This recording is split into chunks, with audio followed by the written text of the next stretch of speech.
Hello and welcome to Physical Therapy, a movie podcast inspired by the world of physical media. We are here most weeks. At this point, we'll say most weeks. My name is Kurt. My name is Sam. Sam, today we are going to be talking about the 1995 movie. Is that right? I don't know. I gotta look it up. The 1995 movie Timecop. 94. Starring Jean-Claude Van Damme and directed by Peter Hyam, who did a little movie called Sudden Death. Also, a little movie we love here called Outland. He's come up on the show a couple times. This guy rules. Absolutely. And my beloved Narrow Margin remake. Oh, so I have that Kino 4K. I just haven't watched it yet. I gotta get on it. Sign yourself up. It rocks. Neither of us have seen this. I've never seen this. I've never seen it either. Great. So we're going to watch it off mic and then come back and talk about it right afterward. But first, Sam, let's talk about some movies. Do you want to talk about anything you've seen in real life in the world in movie theaters? We haven't done that in a while. Yeah. You know, we're sitting here. The new Mission Impossible has come out. I saw an IMAX screening of that. I would have to say the last stunt in that movie is maybe the best of the franchise. They go out with a bang. Incredibly just shot, insane shit happening. Insane shit. My feeling on Dead Reckoning is the second to most recent? Yeah, it's Dead Reckoning Part 1 and then the Final Reckoning. Yeah, okay. So my feeling on Dead Reckoning was I went in knowing like, okay, he's going to jump off a mountain on a motorcycle and like parachute or something because I hadn't seen the trailers. And I remember like watching movies leading up to that in the theater, shutting my eyes, and that trailer coming on and like a collective gasp from the audience at something. And like, you know, as the kind of print campaigns and stuff were coming out, it became clear to me, okay, he's going to be jumping off a mountain on a motorcycle. And that's probably what people are gasping at. However, I feel like they really dropped the ball on that scene in the movie. There's too much CGI. There's too much cutting. It's like not very good when he jumps off compared to other stunts. No, I agree. And so much so that if you watch the BTS, there's like footage, right, of like the cast like shows up just to see him do the stunt. It's like Simon Pegg and other people watching him go. And the BTS is better than the movie. It's more raw and real and like, you know, you feel nervous for him. I'm pretty cold on that movie in particular. But I'll be honest that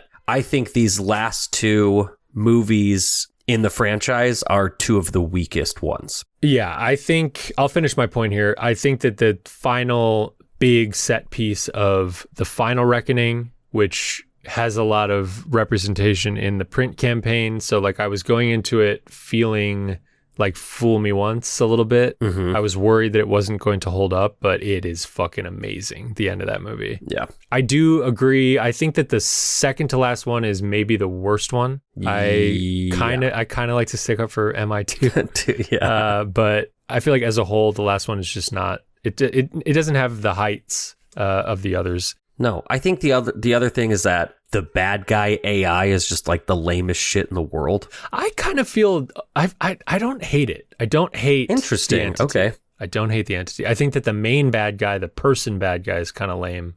But the entity as an idea, especially kind of the places it goes in the newest one, I feel like are, you know, relative stakes, high stakes for a 2025 audience. Yeah, I don't know. I don't find it very compelling, I guess. Okay. But the first half of the newest one, is sort of a rocky start. There's a lot of like, this isn't a spoiler, there's a lot of that thing where they're sort of calling back to the legacy of the franchise, and there's a lot of like cutbacks to like previous movies. Yeah. At first, that's like a very knee-jerk reaction thing where I'm not into it at all. However, with the Mission Impossible movies, it took about 4 seconds before I was like, damn, these movies rock. Like I can kind of just watch this montage. It's almost like Tom Cruise doing his own Oscar montage, like for himself.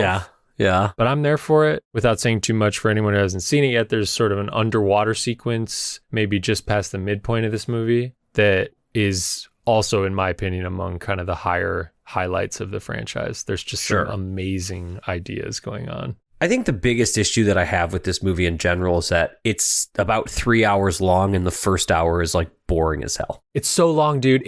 I saw it at 10 a.m. on Saturday morning. Yeah. Similar to you, I think. Yeah, I saw it at 11:10. And then my buddy Greg, who is a new father, so he has to like adhere to a slightly earlier schedule than I do. And he was like, I want to watch Heat, but I have to come over and start it at 5:00. And so I saw MI whatever 7 at 8 at 10 a.m. And then my friend Greg came over at 5:00 and we watched Heat.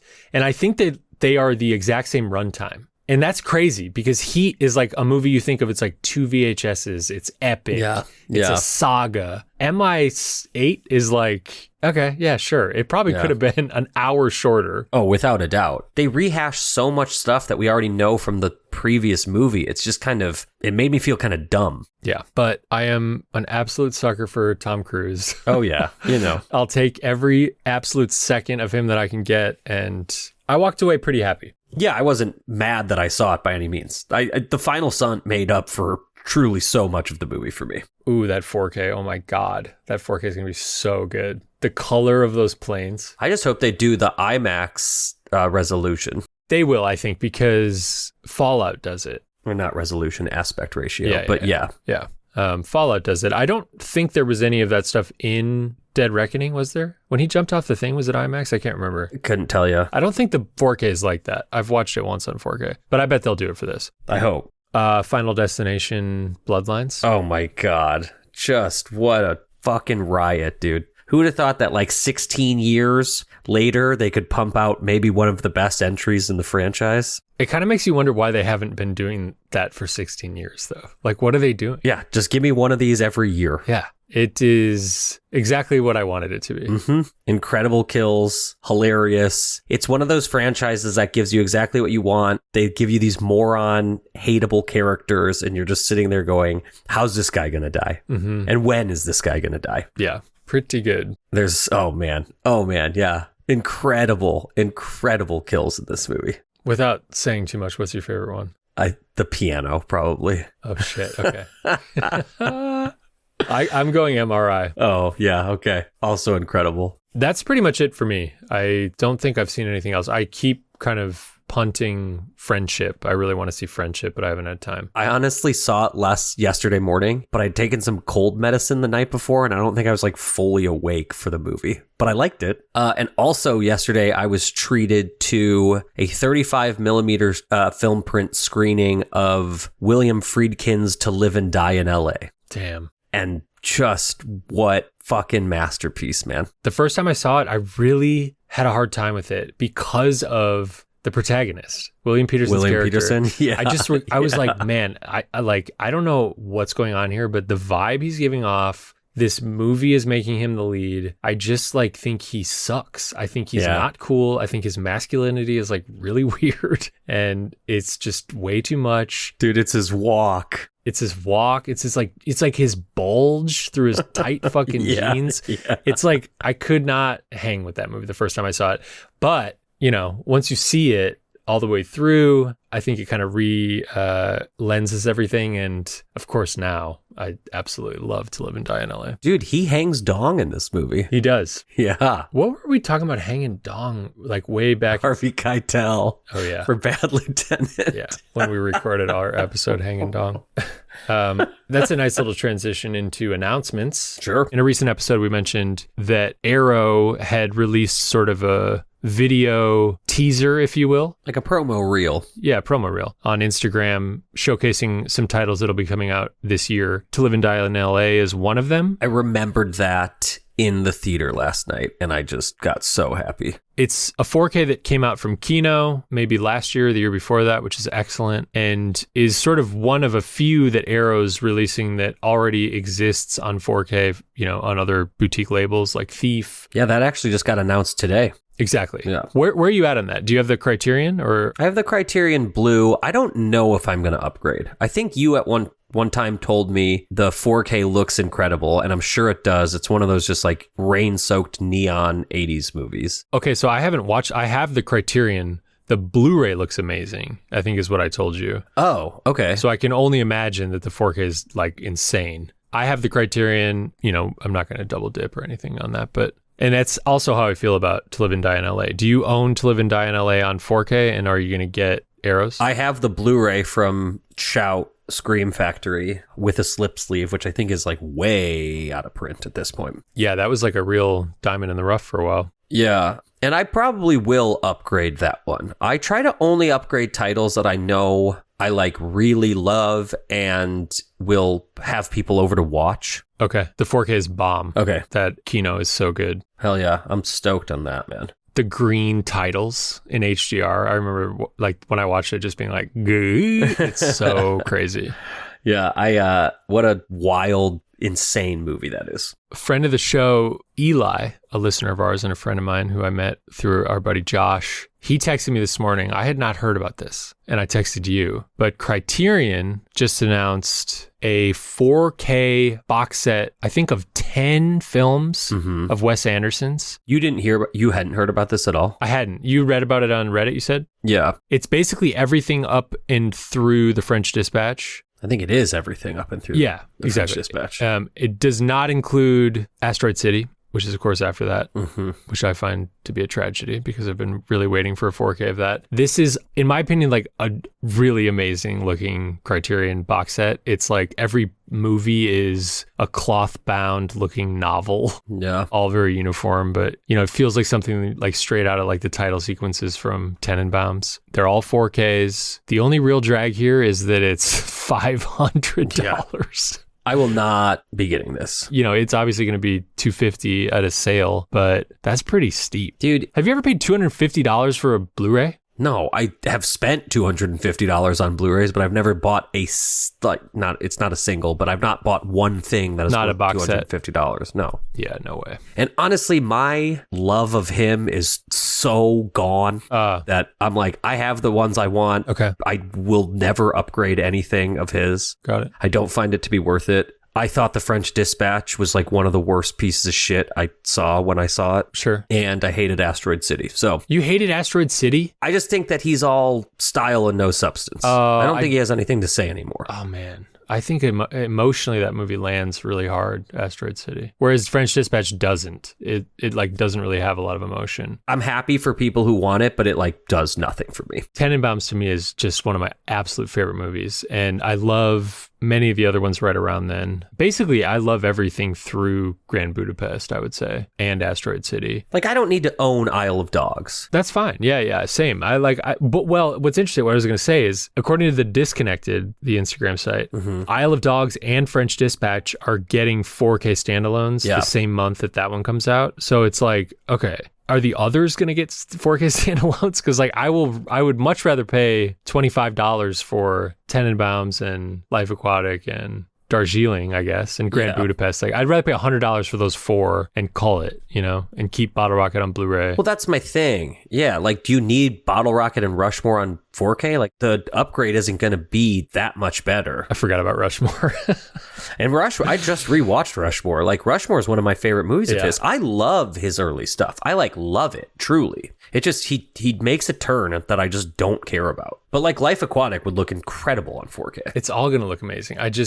To me, it's going to be during a sale, and it'll be like the only thing I get during a sale at some point. But I think I have to get this unless there's like clear, evidence that they're going to be doing them individually. Sure. Gren, what's up with Undisputed starring Wesley Snipes and Ving Rhames? Dude. Coming soon to 4K from Kino Lorber. I was just about to ask you the same question. I have no idea. The two of them looking badass on the cover with helicopters, fire, and like people in riot gear. There's a quote from Roger Ebert on the cover that says, right on target. Ooh, it's 2002. That's later than I expected. Yeah. I think we talked about this, but Arrow essentially like detailed or revealed the artwork for Poseidon. Sign me up. Dude, how many Poseidon episodes are we doing?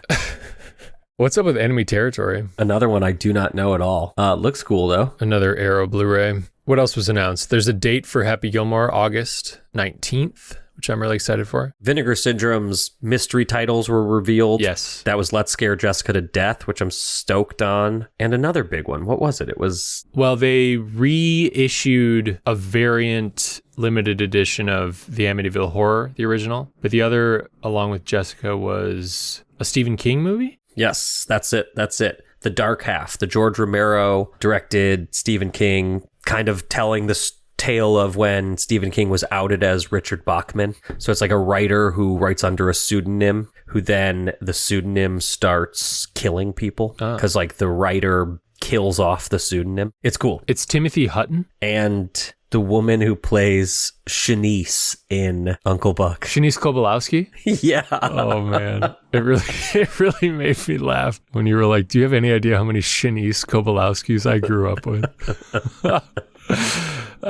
Kino's doing a 4K of The Two Jakes, the sequel to Chinatown, directed by Jack Nicholson. I still have that Blu-ray sitting in the Chinatown 4K, and I just don't think I care. You don't need to care. That 4K is kind of a collector's item, I think, right? Did it ever come back into print? I think they did, but I don't know if it included that. No, I don't think that they re-released the Paramount Presents version. The Chinatown 4K they did. Oh, okay. Interesting. Yeah, I believe it's still out of print. Well, then hot damn, somebody make me an offer. You can watch this unwatched version of The Two Jakes. Any confessions, Sam? Dude, I can't even begin. Like, yeah, there's so many. The two that I'll highlight are from Lionsgate Limited. That's the website as well, just lionsgatelimited.com. Okay. We talked about it a couple episodes ago, but The Way of the Gun 4K, I bit the bullet and ended up, no pun intended, and ended up ordering that and this movie called May, which we saw at the Music Box Massacre all those years ago, which is part of the like Vestron video series that I guess is under the Lionsgate realm, but these are exclusive to their website now. So this was the first time I used their website. I picked up Way of the Gun in May, and I'm excited for both of them. Wow, they have some cool shit. Yeah. They have like maybe like 12 titles, but there's some cool stuff. They have The Third Man 4K Steelbook. They have a Jackie Brown like exclusive. Yeah, they have an exclusive Reservoir Dogs, Kill Bill. Sam, they have a 1 and 2 pack 4K Steelbook collection of Den of Thieves. 1 and 2? Yeah, which I think is the only way you can get one in a 4K. Damn, really? One rocks. I only want one. What about you? What are you confessing to at this point? I pre-ordered Lethal Weapon. Okay. 4K. The big box? Or no? Just the normal one? Just some basic shit. I feel like I've been pretty well behaved. I did do an Orbit order. Okay. That isn't necessarily like new news, but I got Zombie 2. The Arrow. Yeah. Cobra, The Stuff, and a pre-order of The Third Man, which is I believe a Studio Canal 4K. Sweet. All of which I'm really excited for. I've never seen Cobra. I definitely ordered that Zombie and that Cobra as well. Also, the rumor is because like some of the tariffs have been blocked or whatever, I got a refund from Diabolic today. Oh. The rumor is that once Orbit is sending stuff out, they are refunding tariff charges as well. I have a shipment from Orbit, which is supposed to land tomorrow, which is I believe a slip version of American Pie 1 and then like a deluxe box set version of American Pie 2,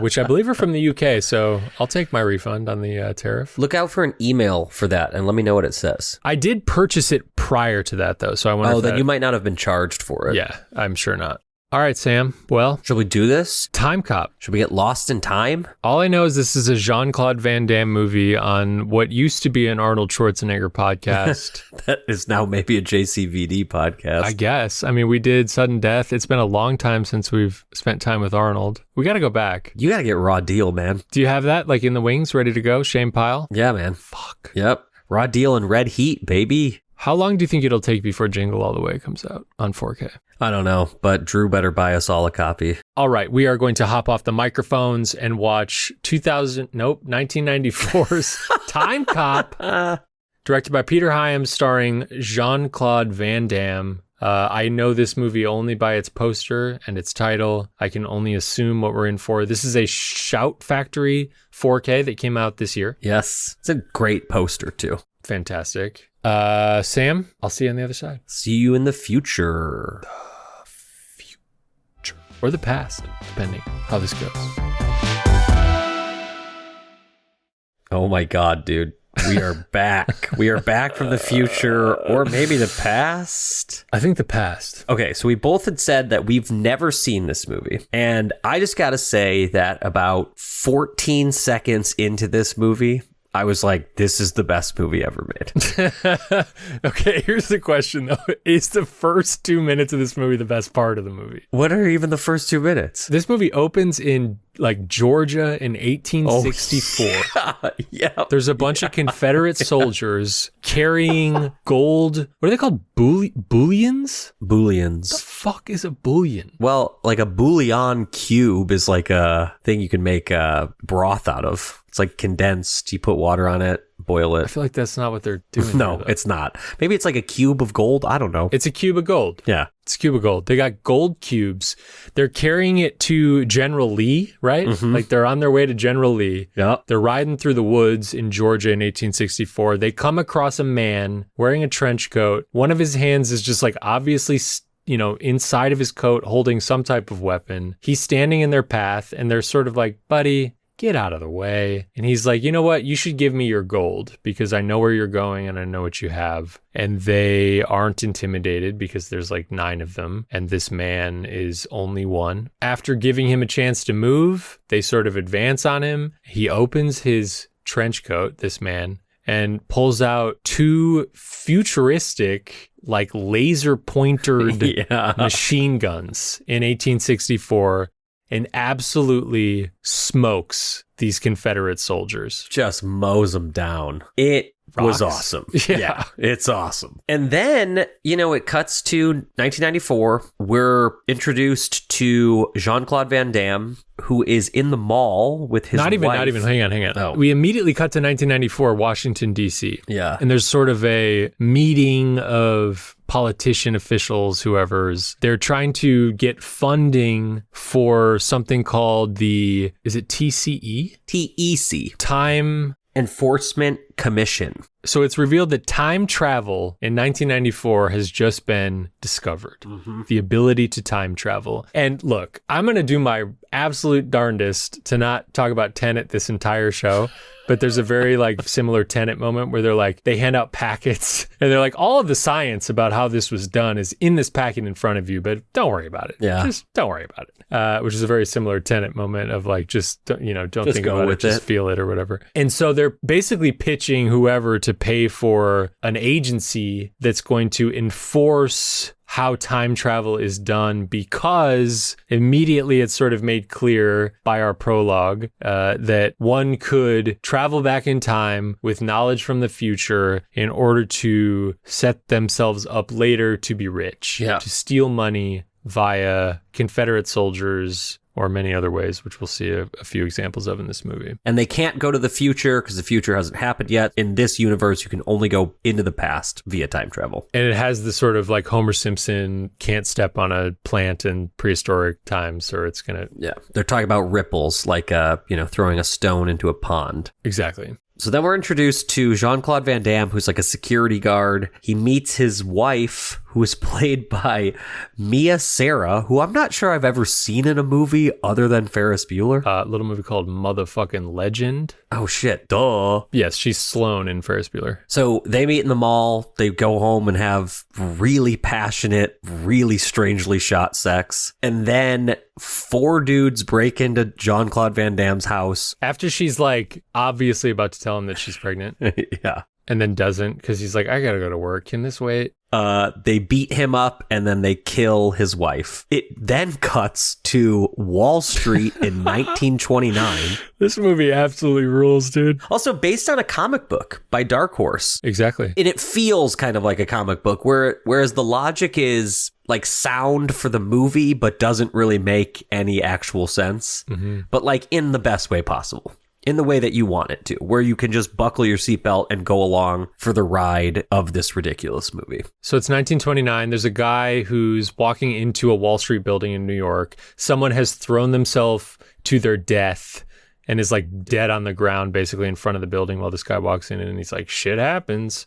And he goes to his office, his swanky office, and he has a New York Times newspaper from 1929 with, available like stock trades or whatever inside of it. And then he's also got a newspaper from 2004. Yeah. Okay. That shows you sort of like what companies are on the rise or whatever in the future from when this movie was made, the past from when this podcast is being recorded. Hang on, everybody. And he's basically like doing sort of like time travel insider trading, buying up all this cheap stock that's going to, 100 years from now be worth billions. And who shows up? Jean-Claude Van Damme, but he looks different from the last time that we saw him. And this time, he's got like kind of a mullet. His beard's a little bit gray. And he approaches the guy. He like literally comes out of like a Capri Sun package. It's like that bubbly, like Alex Mack graphics. Yeah. So he appears in this guy's office. He says, I'm taking you in. You used to be my partner. What happened to you? And that guy says, it's coming for all of us, either get on board or not. He doesn't want to be taken prisoner because he knows whoever is paying him to steal this money is going to kill his whole family. So he jumps out of a window too. And Jean-Claude jumps out of the window, grabs him, and time travels back to 2004 at that point. That guy is put on trial, found guilty, and immediately killed. Just like... He like won't confess, right? Yeah. Or testify. When Jean-Claude is taking him in, that guy ends up revealing that he is working for Senator McComb. Who's basically Donald Trump. Dude, it was crazy watching this movie. There's a part where he's talking about taking the presidency. He's talking about buying the presidency. And then he's talking about how we're going to bring it back to the 80s and all the richest 10% are going to get everything. And the other 90% can immigrate to Mexico to have better lives. And I was like, holy shit, is Timecop the smartest movie ever written? It was wild. I mean, I don't know if we have to go like scene through scene with this movie because there's a lot of time travel and it gets a little convoluted, but it hit me in such a way. It's all, dude, I just like seeing, here's the thing. Here's a thing that I've recently figured out about myself. I love watching people kick other people. Dude, okay. His form when it comes to kicks is it's like the way that it makes me feel bad about myself and the way that my legs move. I can't believe his form. There's an amazing part when they're at the mall. You mentioned that scene.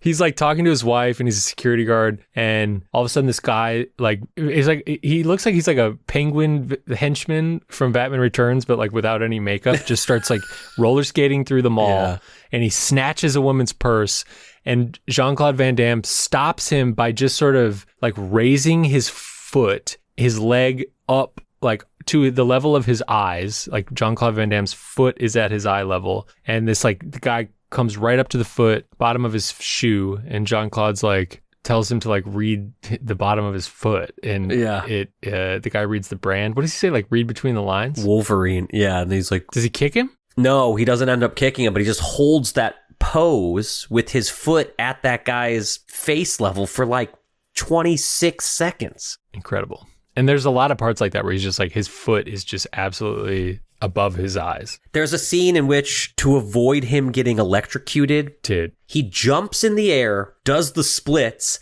and both of his heels land on like an L-shaped kitchen counter. While a dude is shooting a taser at him. Yeah. And the taser lands in like a spilled jug of Culligan water. Like, I was just sitting there, and again, this is this thing that we highlight on the show a lot, but so much of this is done practically. It's Jean-Claude like being in expert shape at that point. It is phenomenal. Do you know what Culligan water is? No, what the fuck is that? Is that something that I made up? Because I say it sometimes and people don't know what I'm talking about. Like a Culligan, you don't know what Culligan is. Never heard of it. No. Maybe it's like a Minnesota thing. It's definitely not a California thing. It's like a brand? Yeah, it's sort of like an Arrowhead style brand of water. When I think of a big blue jug that you would put into a thing to dispense water out of, it's Culligan. Listeners, am I crazy? Let us know. You ever heard of this? Incredible splits. We should also highlight that Jean-Claude had a pretty crazy 1994 where he had Timecop and Street Fighter come out in the same year. What's up with Street Fighter? It definitely sucks, but sign me up, baby. Yeah, you're telling me that we're not buying the Arrow of Street Fighter? You know that's coming. I really want somebody to drop The Quest and what's the other one where he plays two of himself. You're talking to somebody who I think has only seen Sudden Death and that episode of Friends where he dates Rachel. Double impact. Yeah, so did you like this movie? I mean... Yeah, I liked Sudden Death better. Oh, see, I think I like this more than Sudden Death. Oh, shit. Are you serious? I don't Sudden know. Death is so much tighter. It's so much like the plot. The plot lost me on this one. I just was so, like, drawn to the fact that it just completely spelled out the next 20 years of politics that I was like, oh my God, Timecop has so much to say. So much to say. Let's talk about the scene where they travel back in time. So okay, he's like partnered up with someone, right? Yeah, she's an IA. And they're like in a, okay. The way they go back in time is on this, it's like in a hangar. Yeah. An airport style, an airplane hangar, AKA a soundstage. And there's a runway. They get into a little ship that looks like basically like a G.I. Joe vehicle. I believe there's a G.I. Joe vehicle from the 80s called the Shark, spelled with a C and not a K, and it looks exactly like that thing. It's a little 2-cockpit ship basically on a track, and this track runs the duration of a airplane hangar, and at the end of it is basically a concrete wall. And so there's this sort of suspense as they're traveling toward this wall of like they're gonna hit the wall and die, but the ship presumably hits some sort of speed of light or sound or time travel, and Back to the Future style disappears. Yep. They go back to 1994. But the crazy thing is that when they time travel, like when they get back to 1994, the ship isn't there. It's just them. And there's never an explanation for that. How do they get back? Through the Alex Mack goo? Yeah, he has like a transponder on his person. Why can't you just do that to time travel? Why do you have to get in this ship? Because I think part of that is them saying that like not everyone can do this. Like you have to have access to this ship thing to be able to time travel. If you could time travel any time backwards, where would you go? I mean... And you're allowed to do it for money. Oh, I don't know. Like go back to the 70s and buy stocks on everything that's like worth a shit ton of money now. Invent the Blu-ray. Invent the Blu-ray. Invent the DVD. Yeah, there you go. I would have liked to have been like a studio contracted director in the 40s. Just churning out B movies for Warner Brothers. I just think that the censorship would have bugged the hell out of me. Or like you could be a pre-code director. There you go. Or like late 70s, early 80s, where like all of our favorites reside. Like to be like working at the time of like Friedkin and early Michael Mann and all that. Or maybe I'd just go back to 2008 and see The Dark Knight in the IMAX for the at first Navy time. Pier, At Navy like Pier. 6 more times. So this movie culminates. There's a lot of double crossing. He's got to steal somebody's blood at one point, but it all culminates back to the night that his wife got murdered at their house. Right. And they specify earlier that you cannot touch yourself in the past because matter can't occupy the same space at the same time. An idea presented in Tenet that this is our friend Joel, friend of the pod, Joel. A real issue he has with Tenet, I'll give him credit for this, and he's damn right, that they never capitalize on that. And this movie does. Oh, yeah. Oh, yeah. Dude, my question is, how big of a fan of Timecop is Nolan? They're trying to do setups on the Odyssey, and they can't get Nolan to come out of his trailer because he's too busy watching this 4K.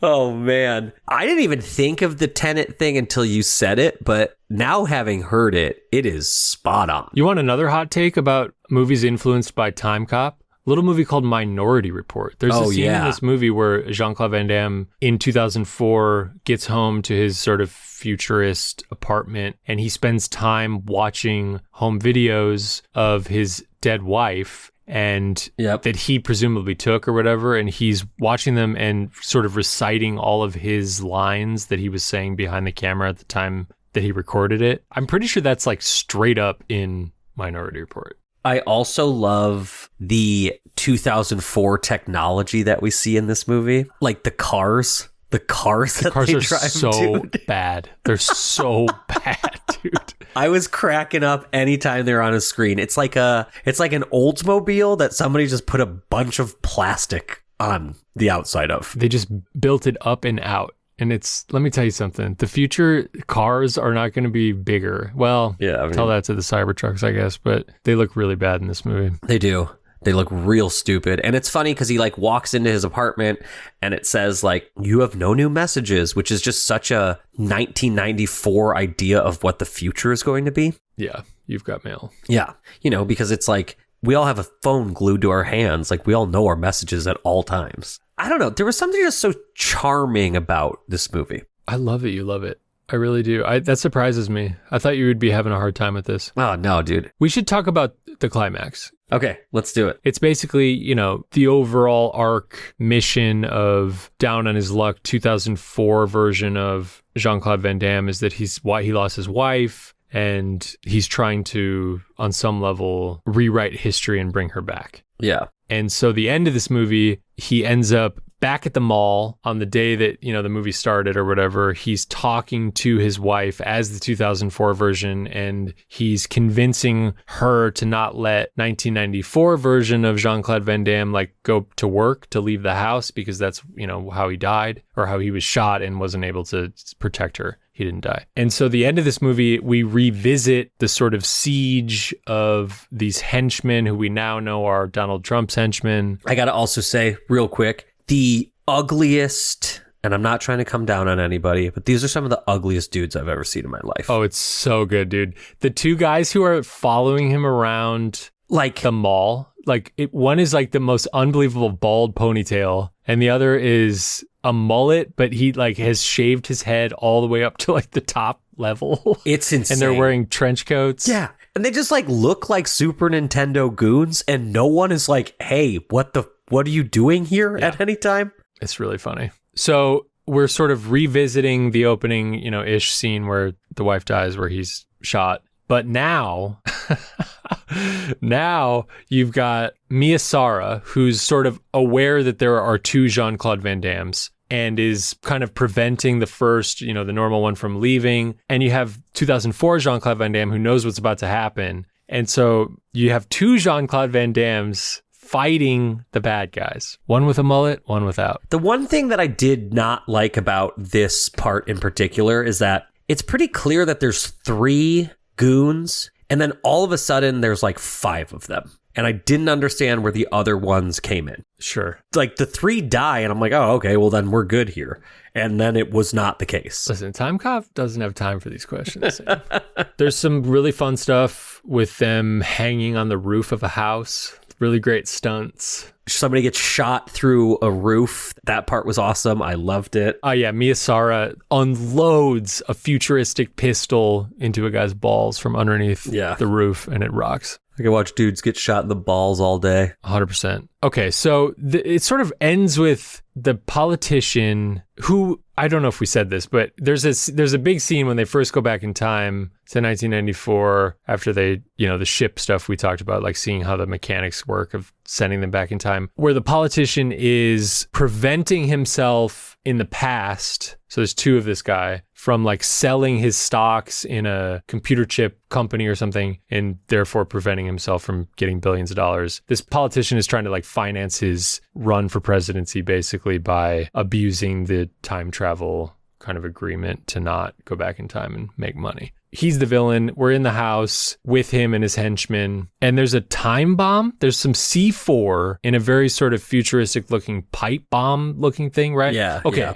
Tell me if I'm wrong here, Sam, but there's a sequence where it's the bad guy and Jean-Claude Van Damme, and they're having a standoff, and it's sort of how is he going to get out of it? The bomb's about to go off. From my perspective, this bomb is they literally say this bomb's going to go off in a matter of seconds. And it cuts to the bomb many, many times. Mm-hmm. And the first time it does it, I think there's either 15 or 12 seconds left. It's hard because the first time that we see the bomb, it's got 4 minutes and 30 seconds on it. But the way that the time counts down looks very strange. So at first I thought it was 4 hours and 30 minutes and 12 seconds or whatever. Uh-huh. But it's not. And then it cuts back to the bomb and we see 2 minutes and 14 seconds on it. And then the politician says this bomb's going to go off any minute, any second. It has 2 minutes on it at that point? Yeah. It's got 2 Okay. minutes on it at that point. I misread. I was like, there's 12 seconds on this bomb. And then the scene just kept going and going. And it kept cutting back and it'd be like 8 seconds. Yeah.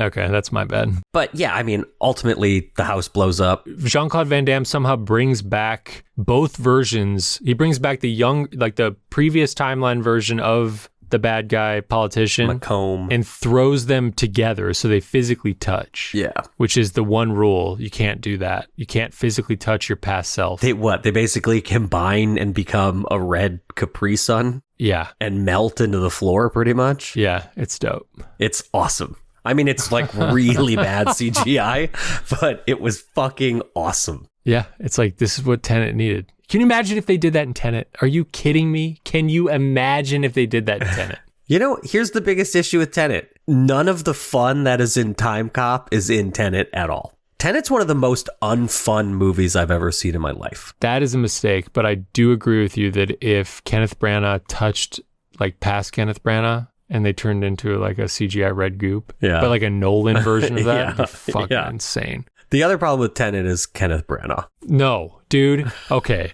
You're lucky that Kim's not here to back you up on that, because Kim would back you up on that. Kenneth Branagh is unreal in that movie. He's unreal. Yeah, as in he's not really a Russian guy. Dude. I don't even hate Tenet. I just don't really care about Tenet. And I think part of the reason that I had such a good time with Timecop, which is very similar in ways, is that it's just dumb and fun and like cheesy. I mean, it feels like a comic book, and maybe that's what I was able to tap into. Mm-hmm. But Tenet is so self-serious, man.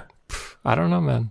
I don't know if that's true. It's funny. Tenet's funny. Remember that part where Robert Pattinson, it cuts to him and he's got the gun on the guys in like the high-rise like mansion of the arms dealer, and it's all these security guards, and they were eating, and now we don't know that until, you know, this first time we see them, and it cuts to this shot of Robert Pattinson holding a gun to them while John David Washington is like, you know, advancing the plot. And Robert Pattinson's just says, don't let it get cold about their food. It's fucking great. It's so funny. Okay, so what happens?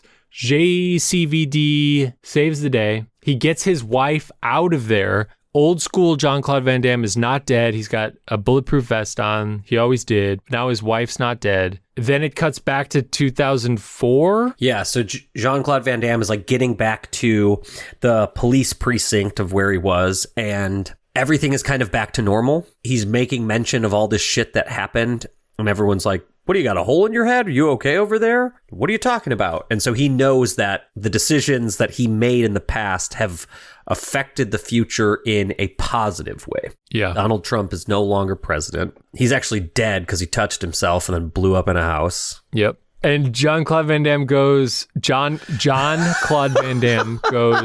home.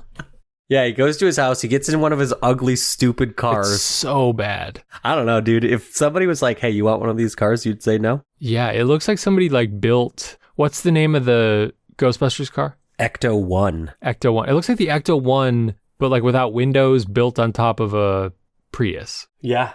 With like suicide doors. So he pulls up to his house and the door opens and a little kid comes running out. And he says, Daddy, you're home. And Jean says, what? I don't think he actually says that, but The end. then Mia comes out and he gives her like a huge hug and a big old kiss. And she's like, just one of those days, huh? And he goes, you have no idea. And then literally the camera pulls back, a Peter Hyam's film. Hell yeah, dude. He did it. He did it.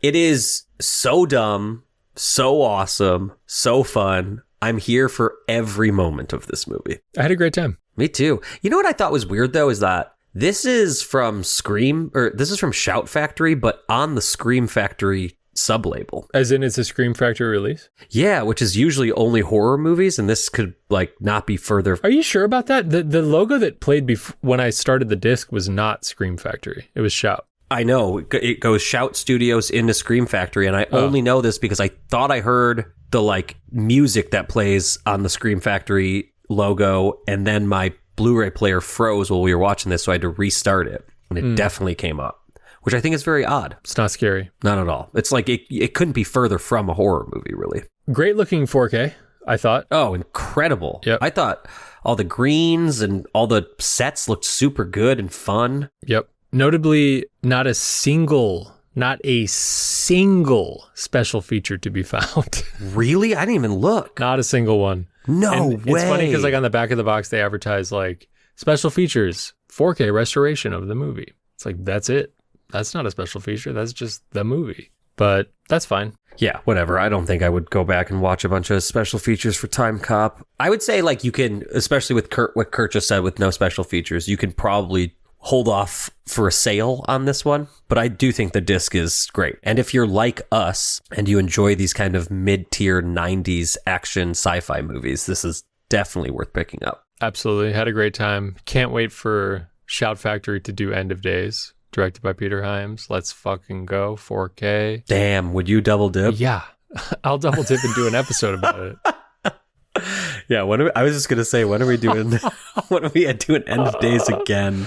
Oh, Jesus. As long as we don't have to watch Collateral Damage. Yeah, that one's bad. Dude, we got to get the 6th Day going on here too, baby. That seems right up Shout Factory's alley. Yeah, without a doubt. Okay, Sam, before we go, it's time to put wishes into the physical media universe for titles and formats that do not yet exist. I think you've done mine, but I'm doing it anyways. Are you ready? Yeah, okay, here we go. Let's do it. I wish I wish for Arrow or Kino to release Assassins on 4K. I wish for Arrow to release Michael Mann's Miami fucking Vice on 4K. I think I've definitely wished for Miami Vice. I'm doubling down. We got to put them out there. We were winning for a while, and we're kind of on a cold streak at this point. Somebody's got to do Miami Vice. I mentioned earlier that my friend came over and we watched Heat. And before he came over, I put some music on and I was searching around Spotify. I was like, should I put the Heat soundtrack on? Like, what's going to be the vibe when he walks in the door here? And I landed on just sort of a Michael Mann playlist, you know, just a general Spotify. And In the Air Tonight, Phil Collins. I was like, oh my God, Miami Vice is so good. Give me that Linkin Park Jay-Z song while they drive a speedboat to Cuba. Joseph Kaczynski's remaking this movie? Assassins? No, sorry. Miami Vice. Oh, yeah. I don't know, man. I'll see it. I'm in. Give me Miles Teller as Colin Farrell's character. Think about it. I'm telling him to cast me as that dude. Yes, or that. Assassins? Okay, man. Have you seen this? I remember this on VHS at the video store. I never did see this. It was rated R, and the window in which I was trying to rent it never lined up with being able to rent it. Antonio Banderas and who? Okay, let me tell you this. First off, directed by Richard Donner, 1995. Written by the Wachowskis. What? The top 3 billed actors: Sylvester Stallone, Antonio Banderas, Julianne Moore. Oh my God. Is this the best movie ever made or what? How is this not on Kino? You wish for an Arrow? I wished for anybody. I'll take Kino's coming, dude. Yeah, dude. It's got to be in the pipeline. Wow. I get it a little confused with Sniper. The Tom Berenger movie? Yeah. Have you wished for Sniper? No. It was like the two of them were on the same shelf, you know, forbidden fruit when I was a kid. They've made like 15 Snipers, I think. Dude, what's up with Sniper? I don't know, man. I don't know, man. Have you seen Assassins? I've never seen it, and I was like, it got brought up at work the other day, and I was like, yo, yeah, I know that cover. It's that, like, as you said, it's that super well-known cover, and I think it's probably awesome. You ever seen The Jackal? Yeah, dude, I watched that work the other day. Dude, The Jackal's awesome. Yeah. The Jackal's fucking awesome. I like convinced my parents to show me that in a hotel room on like a pay-per-view, you know, situation where you could rent a movie that wasn't out on VHS or whatever yet. We rented it, rated R, life-changing. The Jackal. Do you remember what happens to Jack Black? I was just going to say, do you know who the weapons manufacturer in that movie is? Yeah. Yeah, dude. Gnarly shit. Yeah, fucking insane. Oh, God. Thank God for these movies, Sam. Thank God. It's all I got going for me at this point. Okay, that is it for another episode of Physical Therapy. We talked Timecop. That was delightful, Sam. Loved it. A big thank you to Patrick Laban for our music. Thank you to Kimberly, who is somewhere in the world. Still MIA. Still MIA. She'll be back. We're married. She's got to come back. We will see you next week.